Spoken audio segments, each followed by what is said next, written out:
हल्द्वानी में प्रदेश भर के सोलर वेंडरों ने बैठक कर राज्य सरकार से प्रधानमंत्री सूर्य घर योजना के तहत राज्य सरकार की मिलने वाली सब्सिडी को बंद किए जाने के मामले में स्थिति स्पष्ट करने की मांग की है।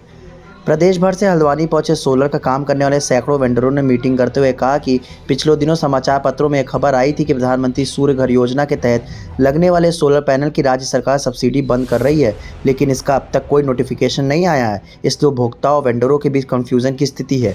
इसलिए सभी वेंडर और उपभोक्ता यह चाहते हैं कि सरकार यदि सब्सिडी भी बंद करना चाहती है तो वर्तमान तिथि से बंद करे, ताकि पूर्व में आवेदन कर चुके लोगों को परेशानी ना हो। इसके अलावा वेंडर ने भी अपनी पीड़ा मीडिया के समक्ष रखी। उन्होंने बताया कि राज्य भर के लगभग 10,000 से अधिक लोग इस सोलर व्यवसाय से जुड़े हैं। इसके अलावा सरकार को भी जीएसटी सहित यूपीसीएल को विद्युत लोड का फायदा इस योजना से हो रहा है। ऐसे में पहले तो सब्सिडी बंद नहीं की जानी चाहिए। यदि सरकार सब्सिडी बंद भी करना चाहती है तो इसके लिए सरकार स्थिति को स्पष्ट करे, ताकि उपभोक्ता और वेंडरों के बीच में जो कंफ्यूजन है वो खत्म हो सके। डेवलपमेंट एसोसिएशन उत्तराखंड में एक पंजीकृत एसोसिएशन है और अध्यक्ष होने के नाते हम लोगों ने एक सरकार के पास एक ज्ञापन देने की वो कर रहे हैं कि इस तरीके से जो राज्य सरकार द्वारा सब्सिडी बंद करने का एक वो नोटिफिकेशन अभी तक कोई जारी नहीं हुआ है, लेकिन एक सुना जा रहा है कि इस तरीके से राज्य सरकार एक सब्सिडी बंद कर रही है।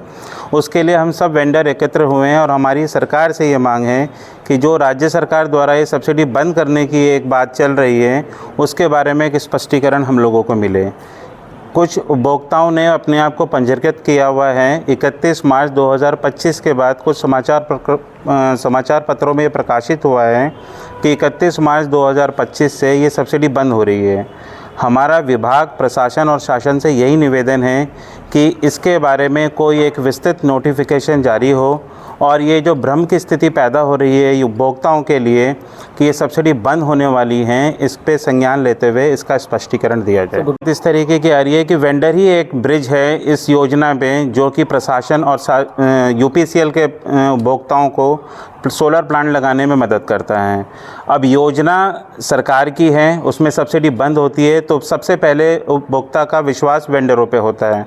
कहीं ऐसा ना हो कि उपभोक्ता वेंडरों के इस चीज़ के लिए ब्लेम करे कि भाई वेंडर हमें सब्सिडी नहीं दे रहे हैं, क्योंकि वेंडर ने उसको प्लांट लगाने का कमिट किया है। तो वेंडर इस तरीके की परेशानी में ना आए।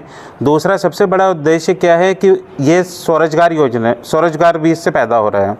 10,000 लोग प्रत्यक्ष और अप्रत्यक्ष रूप से इस सोलर के इंडस्ट्री में काम कर रहे हैं। एक रोजगार की भी समस्या उत्पन्न हो सकती है, तो ये एक वेंडरों की ये भी समस्या है। मैं Atul Baluni, renewable energy development association Uttarakhand का अध्यक्ष बोल रहा हूँ, अपने सहयोगी साथियों के साथ। मैं पंकज जोशी, मेरी अलाइड एंटरप्राइजेस करके एक अपनी फर्म है। मैं भी वेंडर हूँ और साथ में मैं रेडा का सदस्य भी हूँ। अब जैसे ये 23 तारीख को ये सारी न्यूज़ आई लाइट में कि अभी सब्सिडी बंद हो रही है, 24 से हम लोगों के व्यापार पे सीधा असर पड़ा है। कई सारे एप्लीकेशन कैंसिल हो गए, कई सारे नए एप्लीकेशन आने बंद हो गए। इस तरह के असर हम देख रहे हैं। आगे क्या मांग है सरकार? हमारी मांग यही है रेडा की तरफ से कि इस सब्सिडी को कंटिन्यू करा जाए।